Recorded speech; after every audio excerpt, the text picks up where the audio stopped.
बिहारी जय राधा माधव जय कुंज बिहारी जय गोपी जनवल्लभा जय गिरिवर धारी जय गिरिवर धारी जय गोपी जनवल्लभा जय गिरिवर धारी जय गिरिवर धारी जय यशोदानंदन जय ब्रज जनरंजन जय ब्रज जनरंजन जय यशोदानंदन जय ब्रज जनरंजन जय ब्रज जनरंजन जय यमुना तीर वनचारी जय कुंज बिहारी जय यमुना तीर वनचारी जय कुंज बिहारी जय यमुना तीर वनचारी जय कुंज बिहारी जय यमुना तीर वनचारी जय कुंज बिहारी हरे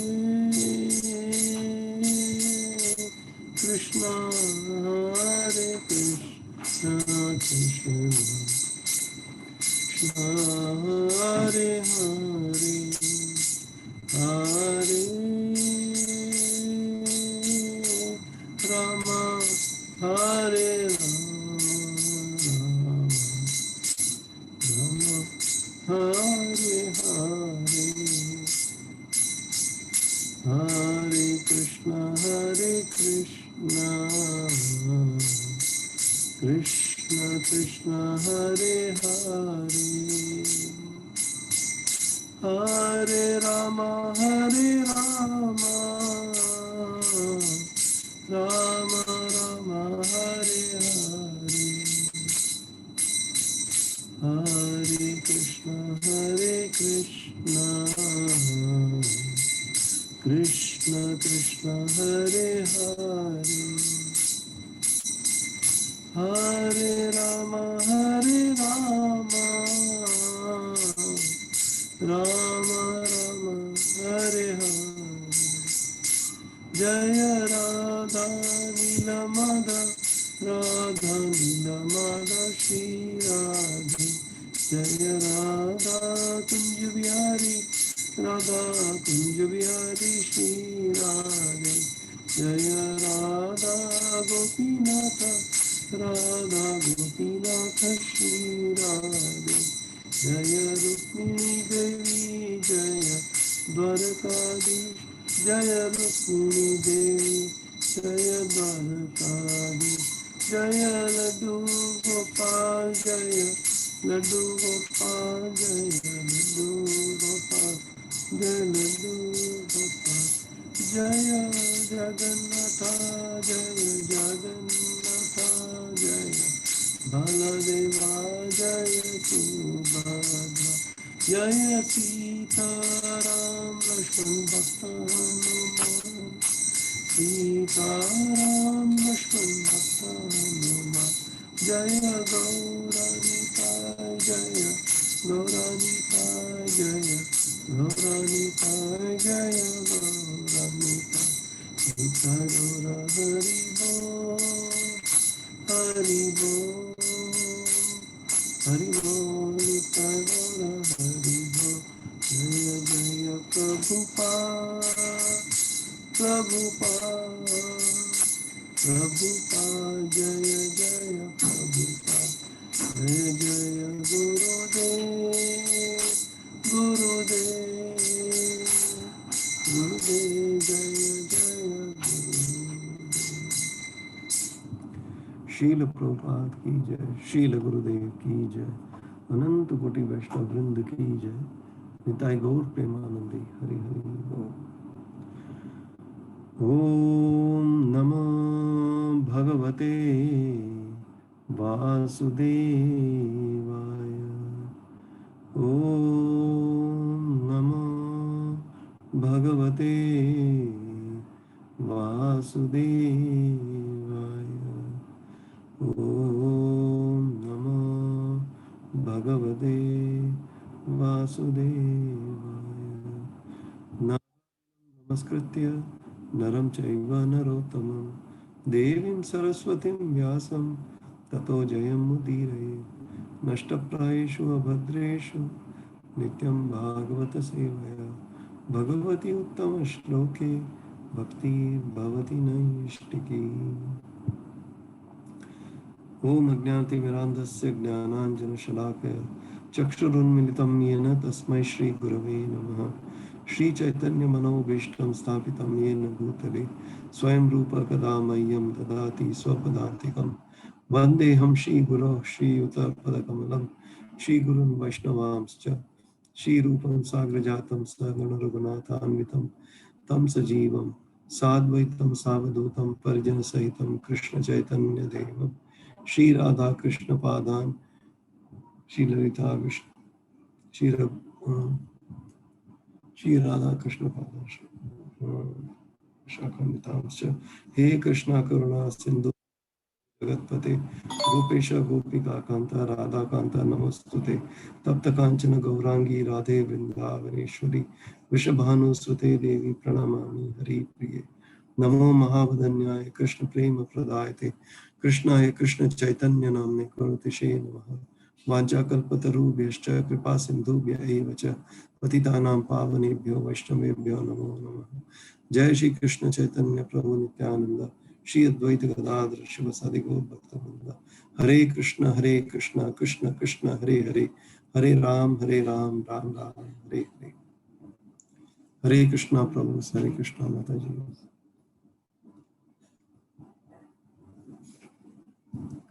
तो पिछले बार हमने पहला स्कंद का 8वां अध्याय और 25वां श्लोक इस पर चर्चा की थी।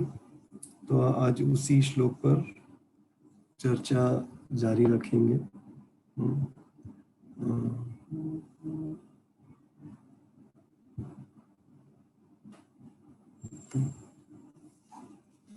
विपद संतुत शाश्वत तत्र तत्र जगद्गुरो भवतो दर्शनम यत् स्यात् अपुनर्भव दर्शनम। कुंती माता कहती है, मैं चाहती हूँ कि ये सभी विपत्तियां बारंबार आएं जिससे हम आपका दर्शन पुनः पुनः कर सकें, क्योंकि आपके दर्शन का अर्थ यह है कि हमें बारंबार होने वाले जन्म तथा मृत्यु को नहीं देखना पड़ेगा।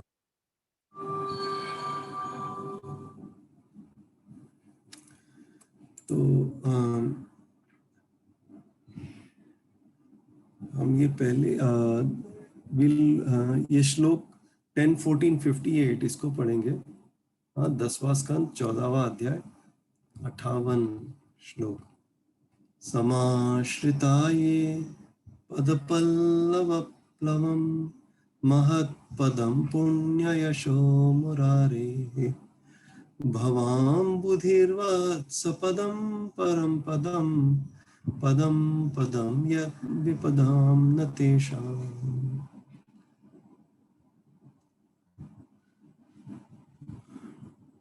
दृश्य जगत एवं मूर राक्षस के शत्रु मुरारी के नाम से प्रसिद्ध भगवान के चरण कमल रूपी नाव को जिन्होंने स्वीकार किया है, उनके लिए यह भव सागर बछड़े के खुर चिन्ह में भरे जल के समान है, बछड़े के खुर चिन्ह के में भरे जल के समान है। उनका लक्ष्य परम पदम अर्थात वैकुंठ होता है, जहाँ भौतिक विपदाओं का नामो निशान नहीं होता,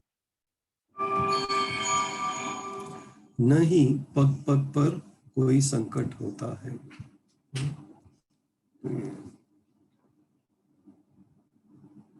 हाँ?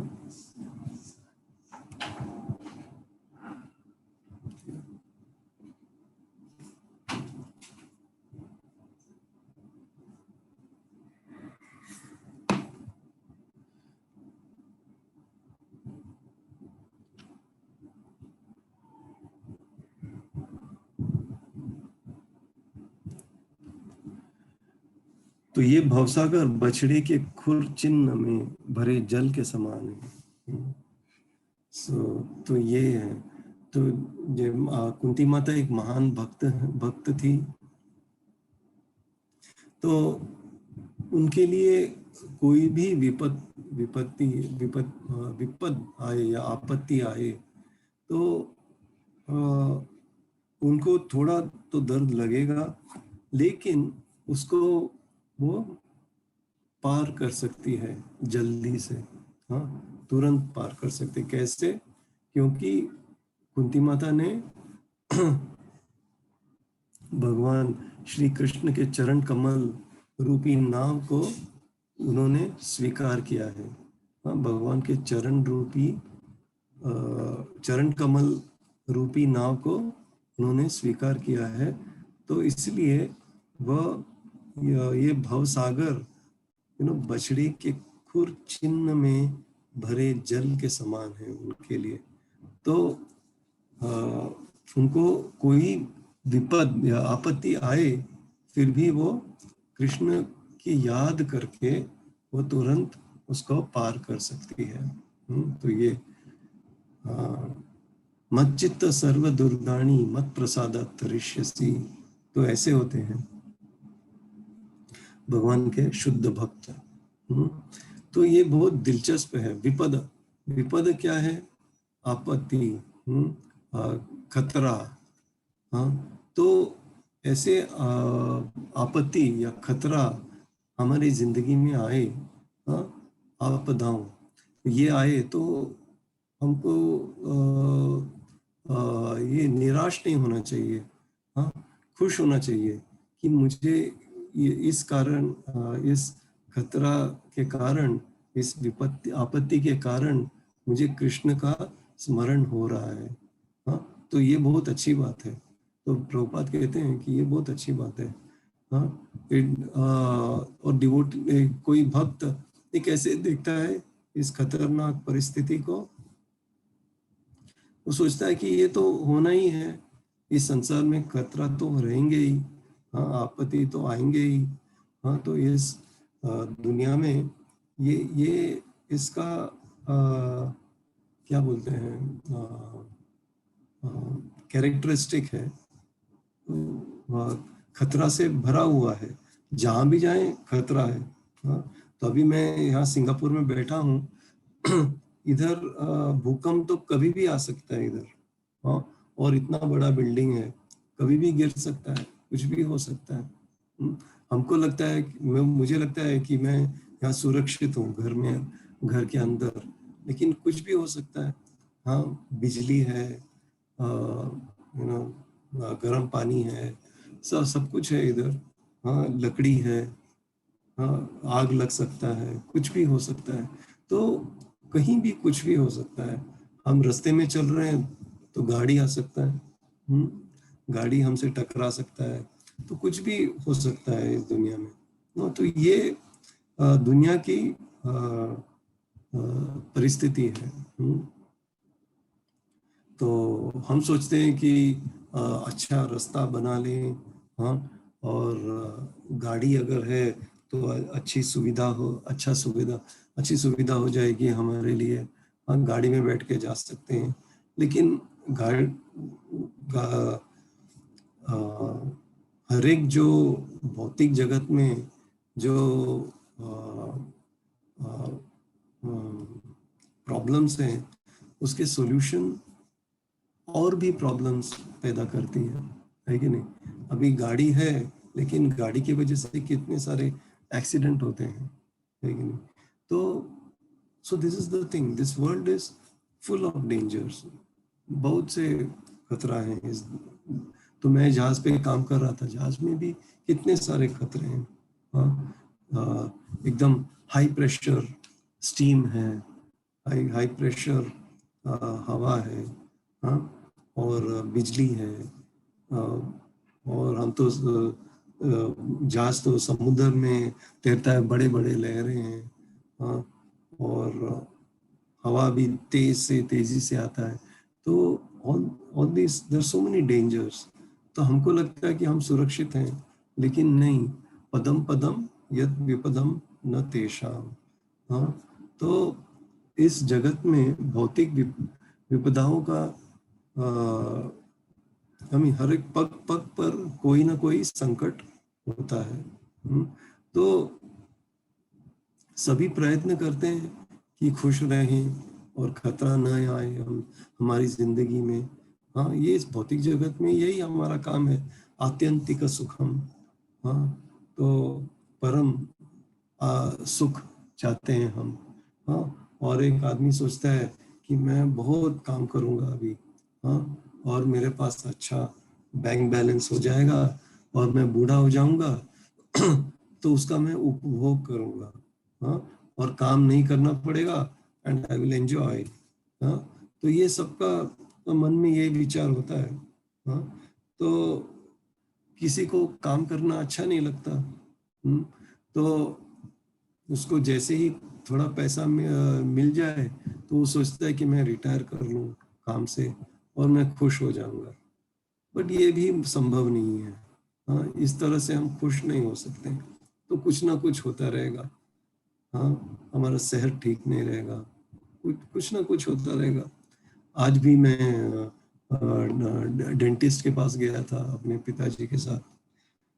तो उनको डेंटिस्ट वो ट्रीटमेंट कर रहा था, तो पिताजी को दर्द हो रहा था। हाँ, तो कुछ ना कुछ तो, और वो डॉक्टर कह रहा था उनको कि नहीं, अभी हम इसका कुछ कर नहीं सकते, आपको सहन करना पड़ेगा। तो हमारा यही है, हमारी स्थिति, हमको सहन करना ही पड़ेगा। ये आते रहेंगे, दुख आते रहेंगे, सुख आते रहेंगे, और हमको दोनों को सहना पड़ेगा। तो ये इधर कुंती माता कहती है अपुनर्भव दर्शनम। तो सच्चा खतरा क्या है, विपद या आपत्ति क्या है। हाँ, ये कुंती माता कहती है अपुनः। हाँ, तो ये जन्म और मृत्यु, यू नो, भव पुनर्भव दर्शनम। तो फिर से हम इस जन्म मृत्यु के चक्कर में फंसे हुए हैं। खतरा खतरा तो बहुत है इस दुनिया में, लेकिन सबसे बड़ा खतरा या सबसे बड़ा दुख इस संसार में क्या है, जन्म और मृत्यु का। हाँ, ये सबसे बड़ा दुख है। और बीच में जो आता है वो तो आते रहेंगे। हाँ, हम बूढ़े होते हैं, हाँ, कुछ ना कुछ संकट आता रहता है, लेकिन ये सब कुछ नहीं है जन्म और मृत्यु के तुलना में, है कि नहीं। तो इसको हम, अगर ये जिस जन्म और मृत्यु का जो चक्कर है उसको हम बंद कर दें, तो बाकी जो संकट हैं वो तो कभी हमको छू नहीं सकते, है कि नहीं। तो इसको हमको बंद करना पड़ेगा। हाँ, और ये संसार में जो खतरा है वो तो कुछ भी नहीं है। वो पदम पदम यत विपदम, वो तो आते रहेंगे। जैसे समुद्र में हमने कहा था, जहाज एकदम बड़ा, बहुत सुरक्षित जहाज हो सकता है, उन्होंने ऐसे बनाया जहाज को, लेकिन जब हम समुद्र में रहते हैं तो एकदम ये इतना बड़ा जहाज भी एकदम तिनके की तरह दिखता है, एकदम ऐसा छोटा। जब हम हवाई जहाज पे बैठ के ऊपर रहते हैं हम, हाँ, तो ऊपर से हम जब नीचे देखते हैं जहाज, इतने छोटे छोटे छोटे जहाज दिखते हैं हमको, क्योंकि इनमें समुद्र इतना बड़ा है, उसमें जितना भी हम बड़ा जहाज बनाए, वो समुद्र में तो एकदम छोटा ही दिखता है। तो ऐसा है कंडीशन। हाँ, जैसे हमने पिछले बार टाइटैनिक के बारे में बात किया था।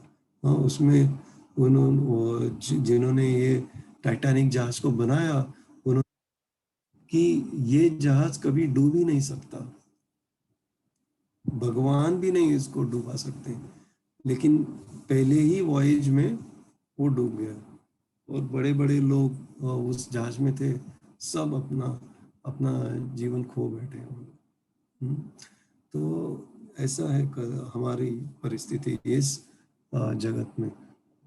तो कभी भी कुछ भी हो सकता है और हमको तैयार रहना चाहिए।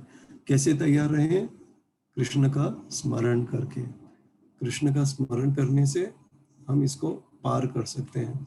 हाँ, इस खतरे को पार कर सकते हैं, इस डर से मुक्त हो सकते हैं, ठीक है नहीं? तो ये है।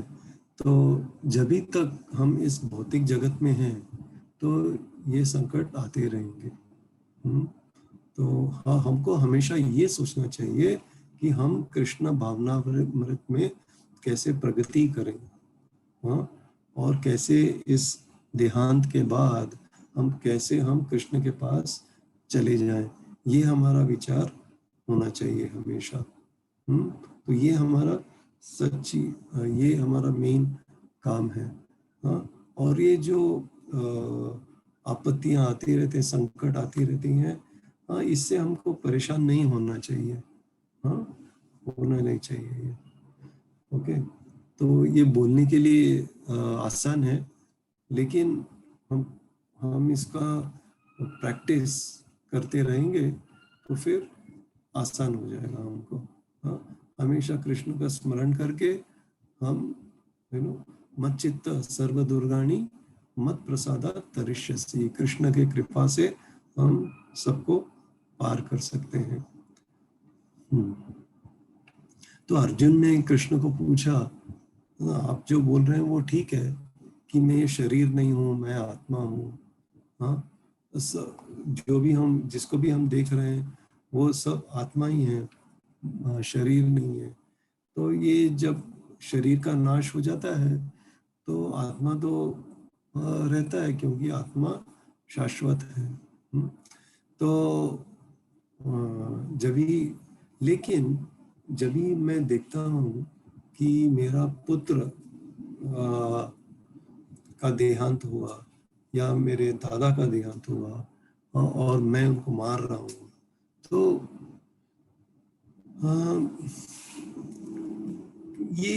ये कैसे मुझे सांत्वना मिलेगी कि ये मेरे दादा तो मर नहीं रहे, मेरा पुत्र तो नहीं मर रहा है, तो ये सिर्फ देह का बदलाव हो रहा है। तो मैं ये कैसे सोच सकता हूँ? क्योंकि हमको हमेशा ऐसे ही सोचने की आदत है कि ये मेरा बेटा है, ये मेरा दादा है। हाँ, तो इसलिए शोक तो होगा ही। तो कृष्ण ने कहा कि हाँ, ये तो सच बात है। हाँ, तो लेकिन ये तो हो रहा है। हाँ, देहांत हुआ तो शोक तो होगा ही। हाँ, तो इसको हमको सहन करना पड़ेगा। जैसे वो डॉक्टर कह रहा था कि तुमको सहन करना पड़ेगा, इसका कोई इलाज नहीं है। हाँ, दांत का डॉक्टर। तो वैसे हमको भी कोई कोई ये चीज हम कुछ कर नहीं सकते हैं, मृत्यु तो आने वाली है। हाँ, तो हमको सहन करना चाहिए।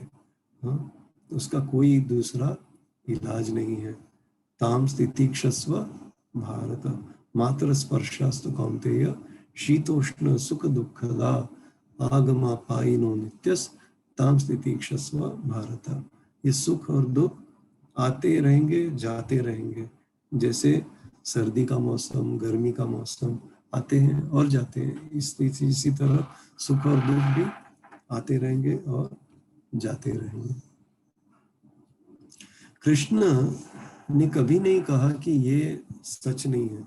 ये तो है, सच है। ये भौतिक जगत भी सच है, लेकिन इट्स टेम्पररी। तो मुझे मालूम है कि मेरे पुत्र का देहांत हो गया, या और उसका शरीर बदल रहा है। मेरे दादा का देहांत हो गया, तो उनका शरीर बदल रहा है। हाँ, लेकिन उनके प्रति मुझ में भाव है। हाँ, तो हमको इसके लिए we have to suffer this, you know, उसको भुगतना पड़ेगा हमको। ये इन चीज़ों को। तो इसका कोई इलाज नहीं है। जैसे प्रभुपाद कहते थे, अभी देखिए राजकोट में बहुत ठंड हो जाता है मौसम। हाँ, सिंगापुर में इतना ठंड नहीं, हमेशा गर्मी रहता है सिंगापुर में। राजकोट में ठंड रहता है, लेकिन इसका ये मतलब नहीं है कि भक्त लोग सुबह नहाना बंद कर दें। अरे बहुत ठंड है, हम नाक कैसे नहाएं। ये तो नहाना तो चाहिए ही, करना है ये। इसको जब ठंड भी हो तो भी करना पड़ेगा। हाँ, ये हमारा ड्यूटी है। हाँ, इसमें थोड़ा तकलीफ होएगा, लेकिन कोई बात नहीं। इसको हम तपस्या कहते हैं। हाँ, तपस्या। हाँ, तपस्या का अर्थ क्या है? हम कृष्ण भावनामृत में प्रगति करते रहेंगे, आगे बढ़ते रहेंगे, चाहे जितना भी खतरा हो और जितना भी आपत्ति हो, हम तो इसमें प्रगति, हमें आगे बढ़ते रहेंगे। इसको तपस्या कहते हैं। सुबह उठना है 3:30 बजे या 3:30 बजे, ये तपस्या है, करना पड़ेगा। हाँ, ये हमारा ड्यूटी है। तपस्या का अर्थ क्या है? स्वेच्छा से करते हैं, स्वेच्छा से हम स्वीकार करते हैं कि ये है, तकलीफ है हमारी जिंदगी में, और हमको इसको स्वीकार करना चाहिए। एक बार भक्ति चैतन्य महाराज हमको उनका कहानी सुना रहे थे, कैसे वो कृष्ण भावनामृत में आए पहली बार, और लंदन में थे, और सुबह उठ गए थे जल्दी, एकदम सुबह। और उधर सिर्फ 2 बाथरूम थे, और बहुत सारे भक्त थे उधर, और सुबह लाइन लगा हुआ रहता था नहाने के लिए। तो भक्ति चैतन्य महाराज भी तभी थे ब्रह्मचारी, और लाइन में लगे हुए थे, पहली बार गए थे मंदिर। हाँ, पहली बार मंदिर में रहने लगे। तो उनका चांस आया बाथरूम के अंदर जाने का। तो बाथरूम में गए, तो फिर एकदम ठंड ठंड का मौसम था। और लंदन में आप सोच सकते हैं कि राजकोट से बहुत ज़्यादा ठंड है उधर। तो वहाँ अंदर जाने के बाद वो नल को ढूंढ रहे थे, गर्म पानी का नल किधर है करके, उनको नहीं मिला। तो उनको ठंड पानी में ही नहाना पड़ा। हाँ, कुछ चॉइस नहीं। उन्होंने फिर बाहर आके पूछा भक्तों को, अरे इधर गर्म पानी का नल ही नहीं है, कहाँ गया वो नल? वो उनको जवाब मिला, बैक टू गॉड हेड। वो नल चला गया बैक टू गॉड हेड। तो ये है, इट वाज भक्ति चैतन्य महाराज ने कहा, so the tap has gone back to God head. तो तो इस तरह से तपस्या हमको स्वीकारना चाहिए। एक बार जब भी कुंभ मेला में प्रभुपाद गए थे अपने भक्तों के साथ, गए थे कुंभ मेला में। आपको मालूम है इलाहाबाद में भी कितना ठंड रहता है उधर। तो रोज ये लोग देर से उठते थे भक्त, क्योंकि उनको बहुत ठंड लग रही थी उधर। हाँ, तो उठने में बहुत तकलीफ हो रही थी उनको। तो एक बार प्रभुपाद ने क्या किया, एक भक्त को उठाया और बोला कि सुबह 3 बजे जाके मेरे लिए पानी लाओ। हाँ, तो उसने नदी से पानी लाया। तो प्रभुपाद एकदम ठंड ठंडी के मौसम में नहाना शुरू कर दिया उन्होंने, प्रभुपाद ने। तो जब ये भक्तों ने ये देखा तो उनको बहुत बुरा लगा। तो अगले दिन से सब लोग 3 बजे उठने लगे और ठंड पानी में नहाने लगे। तो उनको फिर उन्होंने कभी देर से नहीं उठे उसके बाद। जब भी उन्होंने देखा कि प्रभुपाद इतने उम्र में, कितना था उनका उम्र, 70 से ज्यादा था उनका उम्र, और इस उम्र में भी वो तपस्या करने तो राजी थे। हाँ, तो ही वाज रेडी। तो इस तरह प्रभुपाद ने अपने ही उदाहरण से सबको सिखाया कैसे करना चाहिए। तो इस तरह हर भक्त, प्रभुपाद ने कहा every devotee is a leader. हर एक लीडर है, नेता है, leader. So he everyone is a leader. Everyone must have the best behavior. हाँ, एकदम व्यवहार एकदम उत्तम होना चाहिए। और दूसरों के लिए हमको उदाहरण बनना चाहिए प्रभुपाद की तरह। तो इस तरह तपस्या, अभी गर्मी के सीजन, गर्मी के मौसम में भी जो स्त्री हैं वो अपने रसोई घर में खाना बनाते हैं। वो ऐसे बोलते नहीं है कि अरे बहुत गर्मी है खाना बनाना बंद, नहीं। हाँ, फिर बहुत तकलीफ हो जाएगी सबको। लेकिन वो करते हैं। हाँ, और भक्त भी सुबह ठंडी के मौसम में भी सुबह नहाते हैं ठंडे पानी में। तो इसको तपस्या कहते हैं और इसकी जरूरत है अगर हमको कृष्ण भावनामृत में आगे बढ़ना है तो ऐसे इसको, हाँ, तो ये ऐसे करने से, ऐसे साधना करने से, तपस्या करने से क्या होता है कि हमारे जिंदगी में अगर संकट भी आए, कोई तकलीफ भी आए, हम उसको झेल सकते हैं। हम विचलित नहीं होंगे। हाँ, हम भुगत सकेंगे इसको। तो ऐसा होता है। तो इसके लिए ये भक्त कोई खतरनाक परिस्थिति अगर हुआ तो भी वो बोलता है कि आने दो, नो प्रॉब्लम। हाँ, कृष्ण है मेरे साथ, ऐसे कहता है भक्त। तो इस तरह से अभी एकादशी में हम ये करते हैं, क्या उपवास करते हैं। तो ये सब तपस्या है। तो ये करने से हमको हम कोई भी परिस्थिति में हम आगे बढ़ सकते हैं और बिना विदाउट एनी डिस्टर्बेंस। तो ये जो भक्त कृष्ण के पूरे शरण में हैं, तो अगर कोई खतरा है या कोई त्योहार है, वो दोनों को एक समान देखता है। वो देखता है कि ये भी कृष्ण है और ये भी कृष्ण है। तो कृष्ण शास्त्र में कहा गया है कि कृष्ण के 2 साइड है, 2 तरफ, और एक तरफ धार्मिक है और एक तरफ अधार्मिक। तो इसको ऑपोजिट कहते हैं। हाँ, तो शास्त्र में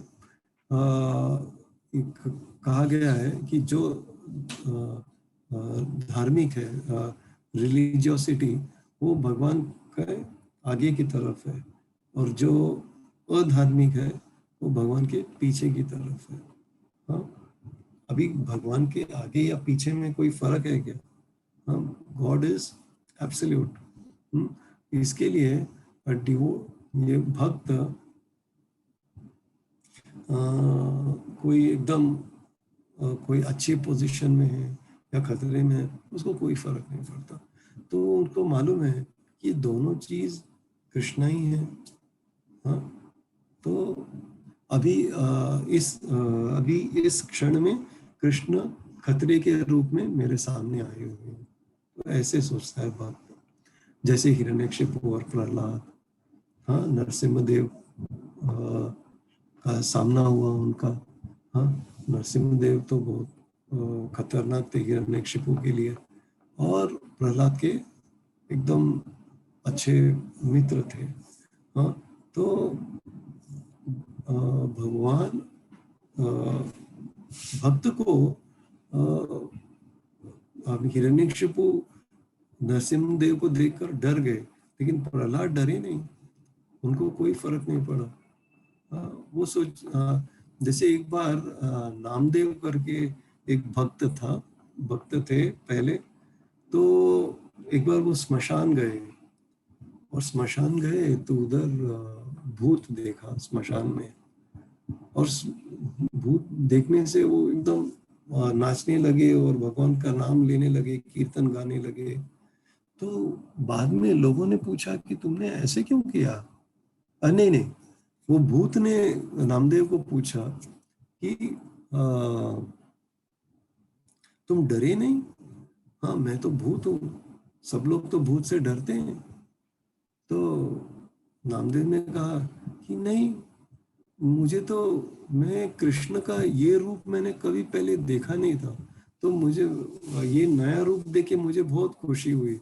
हाँ, तो और इसलिए मैं नाचने गाने लगा, भगवान का नाम लेने लगा। तो ऐसा है भक्त की परिस्थिति, हर एक परिस्थिति में वो कृष्ण को ही देखते हैं। हाँ, अगर वो कृष्ण को देखते हैं तो उनको कोई डर नहीं रहता। हाँ, मैं क्यों डरूं? हाँ, मैंने तो कृष्ण का शरण ले लिया है।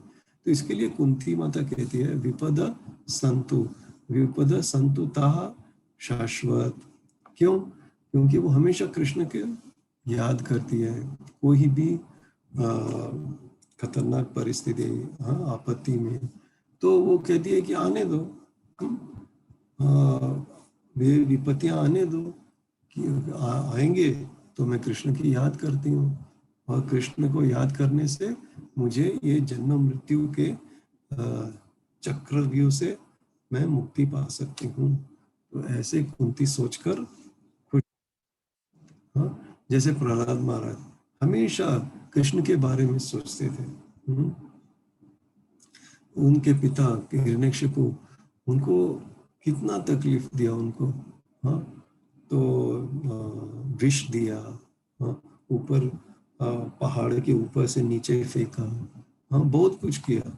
हाँ, लेकिन उनको कुछ नहीं, वो तो हमेशा कृष्ण के याद में थे, हमेशा।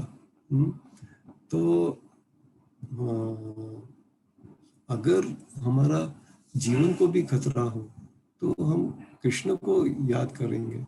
कृष्ण को याद करके हम कहेंगे आने दो, कोई भी आपत्ति आने दो, नो प्रॉब्लम। तो मुझे एक मौका मिल रहा है कृष्ण को याद करने का, ऐसे हमको सोचना चाहिए। क्योंकि कृष्ण को याद करने से हमारी तुरंत प्रगति हो रही है, हमारी आध्यात्मिक जीवन में प्रगति हो रही है। तो इसकी वो प्रगति होने से फिर से मुझे इस खतरनाक परिस्थिति का सामना नहीं करना पड़ेगा, है कि नहीं? तो विपत्ति आने दो, कृष्ण को याद करके, हाँ, मैं प्रगति करूंगा आध्यात्मिक जीवन में, और फिर मुझे ऐसी परिस्थितियों का सामना कभी नहीं करना पड़ेगा। त्यक्त्वा देहम पुनर्जन्म नेति मामेति सो अर्जुना। जन्म कर्म च मे दिव्यम एवं यो वेत्ति तत्त्वतः त्यक्त्वा देहम पुनर्जन्म नेति मामेति सो अर्जुना। भगवद गीता 4:9 में आता है ये, 4था अध्याय 9वां श्लोक। अगर हम कृष्ण भावनामृत में हम प्रगति करें तो हम इस देह को छोड़ने के बाद फिर से हमको पुनर्जन्म नहीं मिलेगा। तो यही हमको चाहिए। अगर हम इस जिंदगी में एकदम कंफर्टेबल, सुखद, आरामदायक ऐसे परिस्थिति ऐसे हो जाएंगे हम। हाँ, तो शरीर एकदम कंफर्टेबल है, सुखी है। हाँ, लेकिन ये देहांत के बाद हमको तो फिर से जन्म मिलेगा, और कौन सा शरीर मिलेगा हमको कोई कोई गारंटी नहीं है। हाँ, चूहा, बिल्ली, कुत्ता, कुछ भी मिल सकता है। तो फिर इस सुखद परिस्थिति का मतलब क्या है? कुछ मतलब नहीं है कि नहीं? तो देहांतरम, देहांतरम माने हमको और एक शरीर लेना पड़ेगा। अगर हमको मालूम नहीं है कि कौन सा शरीर मिलने वाला है। हाँ, लेकिन शास्त्र में लिखा है कि तुम्हारे मानसिकता ऐसे ऐसे ऐसे है, तो तुमको ऐसे ऐसे ऐसे शरीर मिलेगा। तो अगर हम जब भी सुखी हैं तभी हमारी मानसिकता कुत्ते की तरह है, तो हमारा अगला जन्म भी कुत्ते का ही होगा। हाँ, तो इस सुखी रहने का फायदा क्या हुआ? हम तो सुखी हैं 20 साल के लिए, 50 साल के लिए, 100 साल के लिए, इसका कोई मतलब नहीं है। फिर ये शरीर छोड़ने के बाद कुत्ता, बिल्ली, चूहा कुछ बन जाएंगे हम। तो लोगों को ये पता नहीं है। वो सोचते हैं कि अभी मैं सुखी हूँ, बहुत पैसे हैं, हाँ, सब कुछ है मेरे पास। हाँ, तो ये शरीर के अंत होने के बाद हमको फिर से जन्म नहीं मिलेगा, जन्म नहीं मिलेगा। हाँ, तो जब तक मैं हूँ इधर जिंदगी में, तो मैं इंद्रियों का भोग करूंगा। तो ऐसे सोचते हैं लोग। तो इसको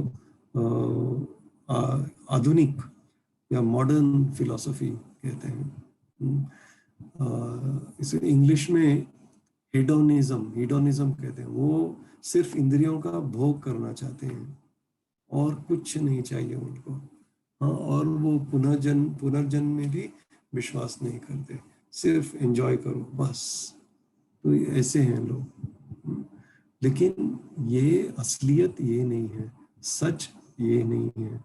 इसके लिए कुंती माता कहती है अपुनर्भव दर्शनम, अपुनर्भव यानी कि फिर से जन्म मृत्यु नहीं होगा।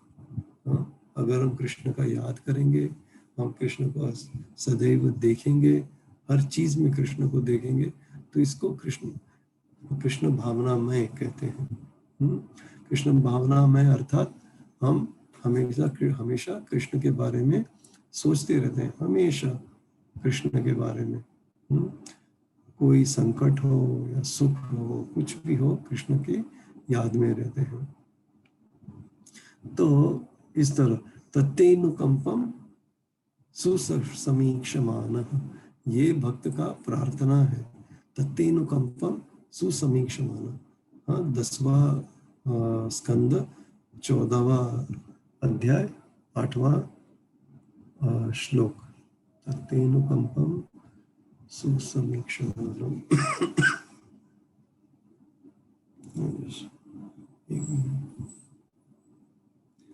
तत्तेनुकंपम सुसमीक्षमानं भुञ्जानमेवात्मकृतं विपाकम् हृद्वाग्वपुर्भिर्विदधन् नमस्ते जीवेतयो मुक्तिपदे सदाय भा।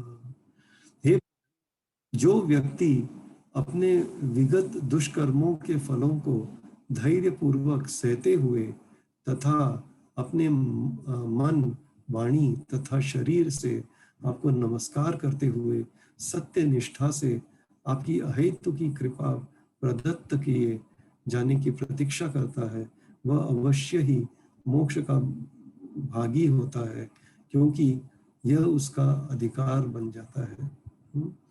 तो ये इम्पोर्टेंट है। दुष्कर्मों के फलों को धैर्यपूर्वक सहते हुए, भुंजानम एवात्मक कृतम विपाकम, यानी कि दुष्कर्मों के फलों को धैर्यपूर्वक सहते हुए। वो ये सोचता नहीं है कि ये आपत्ति आपत्ति है, ये नहीं सोचता है भक्त। वो सोचता है कि ये कृष्ण की कृपा है। हाँ, कैसी कृपा? गुंजानम एवात्म कृतम विपाकम। तो मेरे जो पिछली गतिविधियों हैं उनके कारण मुझे ये कष्ट, ये पीड़ा मिल रहा है। हाँ, तो लेकिन कृष्ण आप इतने दयालु हैं कि मेरे ये संकट को आपने कम कर दिया। मुझे और बड़ा संकट आना चाहिए था, लेकिन इतना बड़ा आया नहीं, मुझे सिर्फ थोड़ा ही मिला है कष्ट। तो ऐसे भक्त सोचता है कि ये कृष्ण की कृपा है। तो ऐसे भक्त को, हाँ, वो अवश्य ही मोक्ष का भागी होता है, क्योंकि यह उसका अधिकार बन जाता है। तो जैसे टोकन पनिशमेंट कहते हैं, सांकेतिक दंड।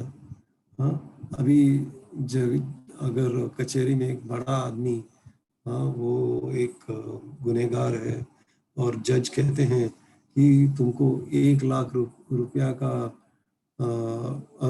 जज सोचता है कि इसको तो 1 लाख रुपए का दंड देना चाहिए। हाँ, वो तो तुरंत दे सकता है, लेकिन जज कहते हैं कि तुम सिर्फ 1 रुपया दे दो। तो ये भी दंड है, लेकिन कम हो गया उसका दंड। तो ऐसे है। तो भक्त हमेशा ऐसे ही सोचता है। हाँ, दंड तो हम क्या अवॉइड, व्हाट इज अवॉइड, दंड से हम बच नहीं सकते, लेकिन कृष्ण की कृपा हो तो बच सकते हैं। कर्माणि निर्दहति किंतु च भक्ति भाजम, भाजाम। हाँ, ब्रह्म संहिता में कहते हैं कर्माणि निर्दहति किंतु च भक्ति भाजाम। लेकिन जो भक्ति करते हैं उनका दुख हमेशा कृष्ण कम कर देते हैं। सांकेतिक है ना। अभी जैसे कि आ, आ, किसी को मार देना चाहिए, लेकिन उसके चाकू से मारे जाने के बजाय उसको सिर्फ एक छोटा सा कट हो जाता है उंगली के ऊपर। तो ये है, हाँ, इसको कहते हैं कर्माणि निर्दहति किंतु च भक्ति भाजाम गोविंदम आदि पुरुषम तमहम भजामि। ये ब्रह्म संहिता में 5वां अध्याय 54, श्लोक नंबर 54, 554 उसमें आता है ये। तो जो भक्ति में है उनको अहम त्वाम सर्व पापेभ्यो मोक्षयिष्यामि 1866 भगवद गीता में कृष्णा कहते हैं कि मैं तुमको सुरक्षा दूंगा इन कर्म के फलों से, दुष्कर्म के फलों से मैं तुम्हें सुरक्षा दूंगा। हाँ,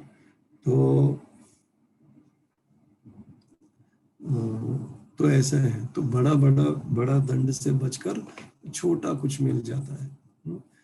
तो हमको क्यों डरना है फिर खतरों से? सिर्फ कृष्ण के ऊपर निर्भर करो।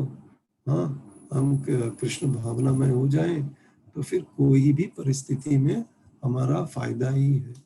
हाँ, तो कि हम फिर से, हमको इस भौतिक जगत में जन्म नहीं लेना पड़ेगा। अपुनर्भव दर्शनम। हाँ,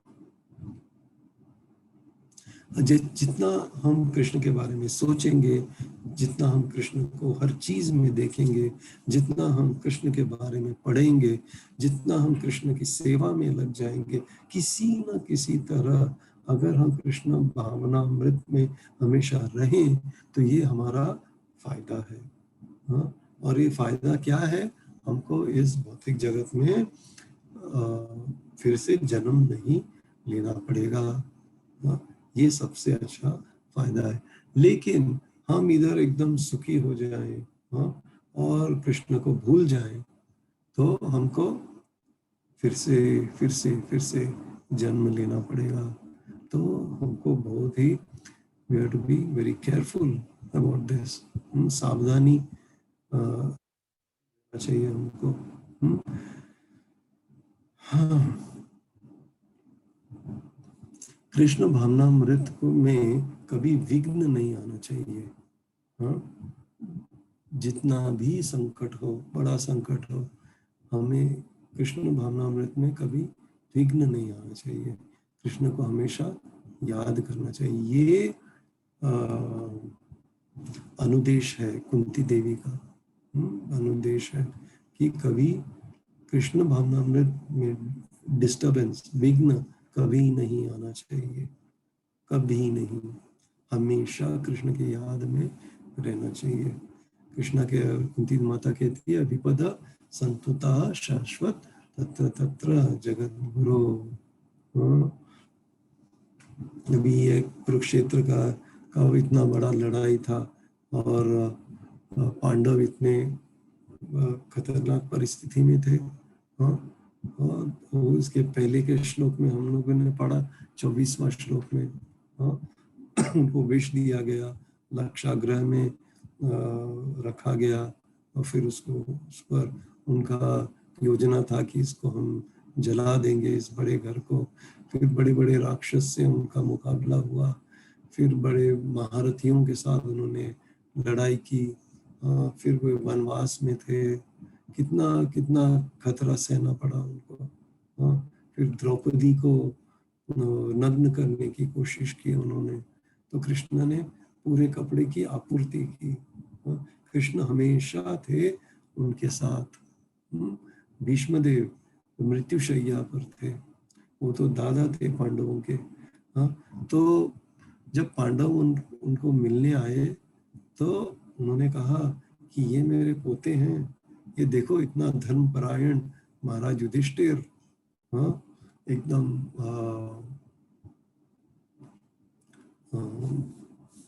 कितना अच्छा राजा है, एकदम सबसे उत्तम राजा है। उसका नाम धर्मराज है। एकदम धार्मिकता का राजा है युधिष्ठिर, सबसे बड़ा भाई। फिर भीम है, फिर अर्जुन है, इतने बड़े भक्त हैं, इतने बड़े हीरो हैं वो लोग। और कितने हजारों हजारों योद्धाओं को वो मार सकते हैं, इतने शक्तिशाली हैं वो। युधिष्ठिर है, भीम है, अर्जुन है, द्रौपदी, द्रौपदी तो साक्षात लक्ष्मी है। कि ऐसे कहते हैं कि द्रौपदी जहां पर भी होगी वहां पर कोई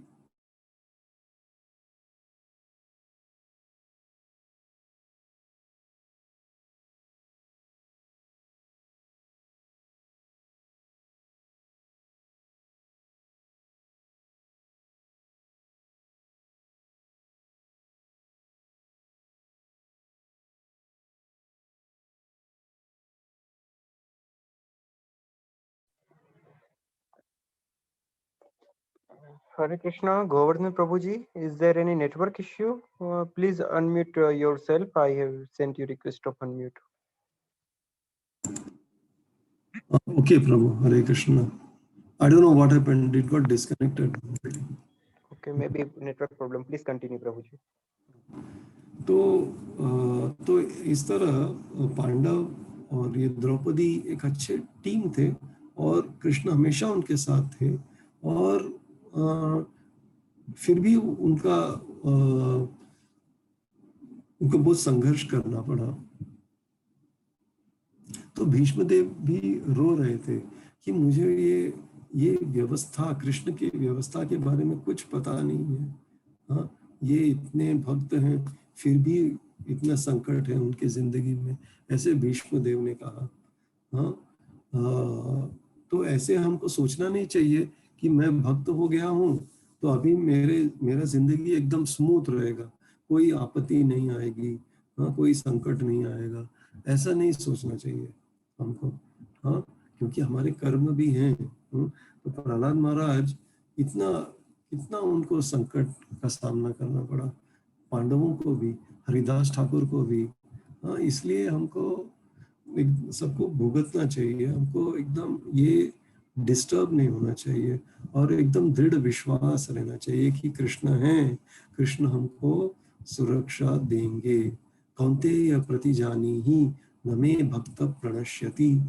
भगवद गीता 9वां अध्याय 31वां श्लोक में 9:31 में कृष्ण कहते हैं कि हे अर्जुन, तुम घोषणा कर दो, सबको सबको कह दो कि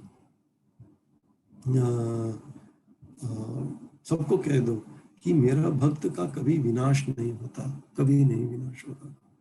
इसलिए हमको किसी और चीज का आश्रय नहीं लेना चाहिए सिवाय कृष्ण के। कृष्ण के आश्रय ले लेंगे तो फिर सब कुछ हमें प्राप्त हो जाएगा। और ऐसे कृष्ण ने क्यों ऐसा घोषणा करने को कहा? क्योंकि कृष्ण कहते हैं कि कभी कभी मैं कुछ कहता हूँ तो उसका उल्लंघन कर सकता हूँ, लेकिन अगर हमारा भक्त ने कुछ कहा तो वो मैं कभी उसका उल्लंघन मैं कभी होने नहीं दूंगा। वो ऐसे कृष्ण कहते हैं। तो इतना उनका आसक्ति है अपने भक्त के साथ। तो वो कहते हैं कि कह दो सबको कि मेरा भक्त का कभी नाश नहीं होता। तो तुम भक्त हो तो इसके लिए तुम जो भी कहोगे वो सच हो जाएगा। तो यस्य प्रसादात् भगवत प्रसादो यस्य प्रसादात् न गति कुतोपि। सो कृष्णा देखते हैं कि मेरा जो भक्त कहता है वो तो होना ही चाहिए, क्योंकि मेरा भक्त ने कहा है ऐसे। तो हम ये और एक चीज जो तात्पर्य में था, तो ये पॉइंट मैं अभी एक कहता हूँ। ये प्रहरादवाच श्रवणम कीर्तनम विष्णु स्मरणम पाद सेवनम अर्चनम वंदनम दास्यम साख्यम आत्मनिवेदनम इति पुंसार्पिता विष्णु भक्तिश्चेन्नवलक्षणा क्रियेत भगवत्यद्धा तन्मन्येदीतम उत्तमम। 7:5-23-24। तो इस तरह से हमको कृष्ण की याद करना चाहिए। श्रवणम कीर्तनम विष्णु स्मरणम, याद करो। और किसी न किसी, अभी ये जो नवविधि भक्ति है, किसी न किसी एक को भी हम अगर अपनाएं और उसको अच्छी तरह से उसको निभाएं तो हमको जरूर सफलता मिलेगी। तो इसका हम अनुवाद पढ़ते हैं इस श्लोक का।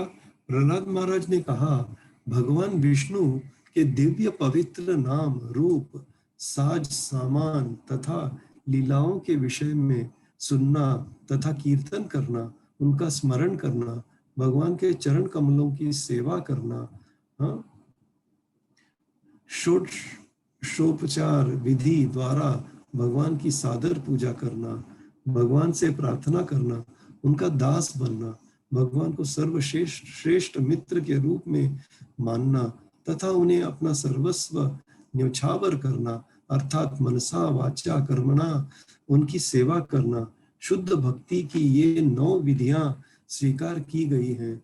जिस किसी ने इन 9 विधियों द्वारा कृष्ण की सेवा में अपना जीवन अर्पित कर दिया है, उसे ही सर्वाधिक विद्वान व्यक्ति मानना चाहिए, क्योंकि उसने पूर्ण ज्ञान प्राप्त कर लिया है।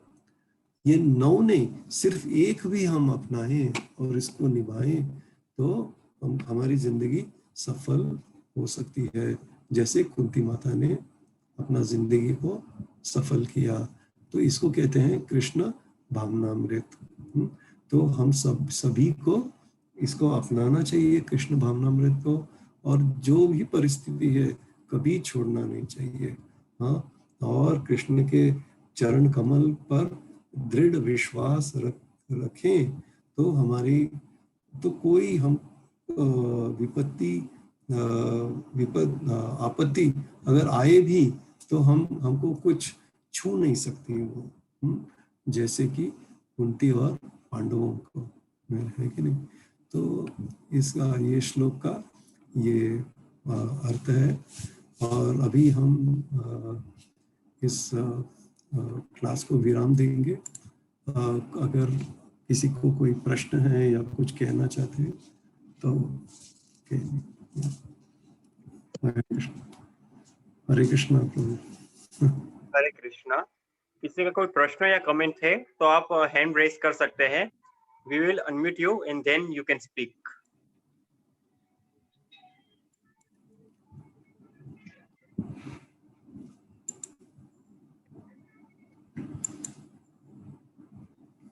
Anything?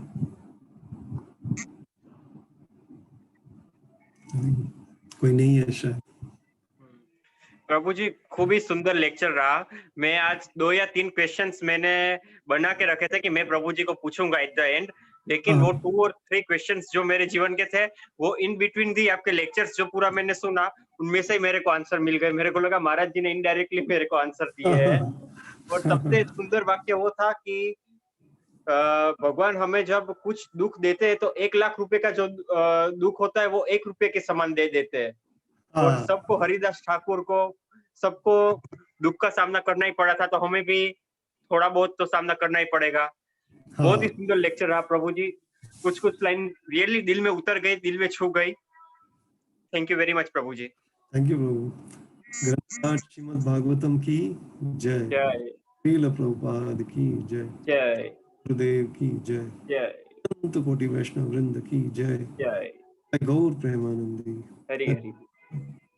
हरे कृष्णा प्रभु।